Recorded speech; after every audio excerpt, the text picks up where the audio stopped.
what's up? Kain tayo. Ang ulam namin is talong, Zara, sitaw, puro siya prito. Tsaka, ito ginawa ni Rowena. Ito, ayan. Anong tawag yan? Yun o, kawas. Ay, ito pala. Hindi pala yun. Kawas. Hindi naman kasi. Hindi nagsalita. Ano na to. Sorry naman, sorry. Akala ko tuloy yung kamatis. Sabi niya kumakain siya, tapos kinuha mo. Oo. Sorry naman. Yun pala. Ito naman kasing kamatis na to, hindi nagsasalita. Para siguro gawin. Ay, no. Umuwi ako sa ano magluto. Ay, bahala sila dyan. Ano na? Ano sabi niya? Umuwi na ako. Butanda na magluto. Dali lang naman lutuin yan. Yun lang nga, pagod-pagod siya. Hindi mo makuha yung pan.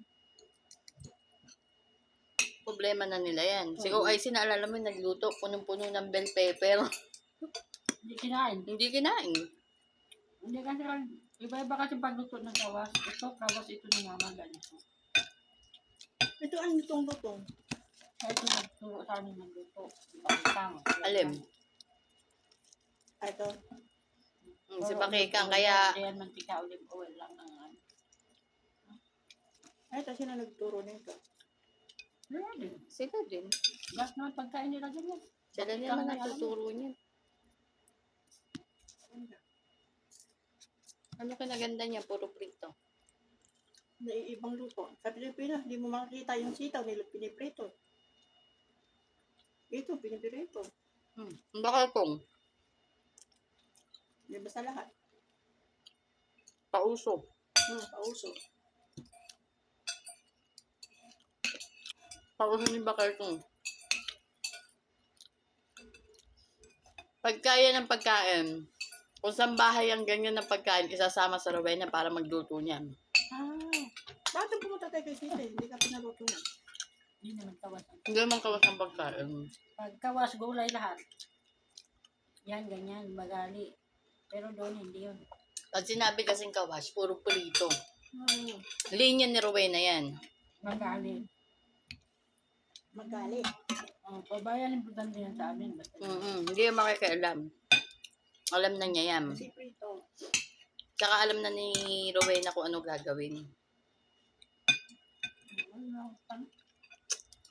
Kasi magluto ganito. Nag-uluto nga ganyan si OIC, be. Hindi nakain. Sa kutsara lang yata. Bakit maanghang? Hindi masarap. Sabi niya, bakit yung alin? Kawas. Yan pa yung pagluto nito. Pero na kasi, siyempre, kumot siya yung kalakasan pa ni ng matandang babae. Magaling daw magluto yan eh. Yan, masaga. Siyempre, natututunan niya. Tsaka lagi siyang kasama. Nakikita. Kami dalawa sa kusina. Kaya para pag nakikita ko, Rowena, Alas 8 pa yan. Diyan na yan sa baba. alas 8 na umaga? Luto yan. Kahit dito, nabutan pa niya. Malakas pa siya dito. Yung paglipat namin. Mababa na dito alas 8. Basta siya maaga. Pero hindi ganyan ang bibig niya. Yung panay mura. Yan. Hindi. Mura pa rin yung mga... Alam mo, Hindi naman mawawala sa kanila yan. expression na pala ng matanda. Akala ko sa pagtanda niya, Hindi. yung pala expression niya. Ganyan lang sila.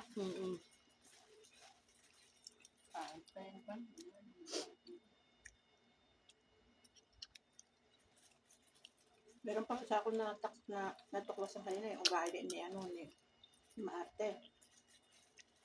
Di ba yung nurse kahapon, yung lalagay ng ID, dito nilagay. Tinanong ako ni Maarte, saan siya sinaksakan? Sabi ko dito, ay hindi! Bakit nga siya sakakan dyan? Sabi niya, alam ko masakit yan. Sa ospital naman masakit eh. Sabi niya, dito daw sa kamay. Gusto niya dito. Sabi ko naman sa kanya, depende. Kasi kung Depende, kasi kung makakakita siya ng ugat na pwede dito or pwede dito, madali, para di mahirapan si nanay. Hindi! Yung sinabi ko para di mahirapan, ang sagot niya sa akin, trabaho niya yan! Alam niya yan! Dapat na ano yan? Doon ako nagising sa sinabi niya. Trabaho pala namin na. Alam namin, trabaho namin. Pero kung doon namin nakita, ano gagawin mo? Di ba? Kasi daw sa ospital, masakit daw. Wala kasi silang magagawa kung ano-ano ng Sila, doktor kasi. Sino mo kanina, dinanon dito, natanggal dito. O, di Doktor inulit, kasi. tapunta rito. doktor kasi silang lahat. Doktor sila. Alam mo ba? Doktor lang sila, hindi nila nasubukan. Subok sa kaya, sa kanila. Sabi ko nga sa'yo, yung dating nag-aaral pa si Mata, di ba dumugo yung, which is minsan normal naman. No, naman, oo. Lumugoy pusod ng bata. Na-over ng ano. Hindi naman. Siguro na huwag kakagalaw o medyo dumugo lang. Kung parang bahid lang. Oo. Natural naman yun. Wala namang Kasi kasi. yung sugat niya, di ba, pag natatanggalan ng balat, na ano. Sabi ni Mata, yung Mata, naalala mo nagkwento ni Amina. Sabi niya, Ate Niglas, nothing. Tawa ng tawa si Ate Amina yun kasi talagang yun. Si Amina Kaya kasi, sino takot sila sa ano? Nakita ko si Maarte, takot sa tubo, takot sa... Basta, hindi ko alam. Ikaw, kasama mo sila. nakita ko dito yun. Pag naglalagay ng IV, maano siya, sa ospital naman, di naman ganyan. Pero dito, gumaganyan. Sa ospital, paiyak-iyak pa minsan hindi. Ano ba yung...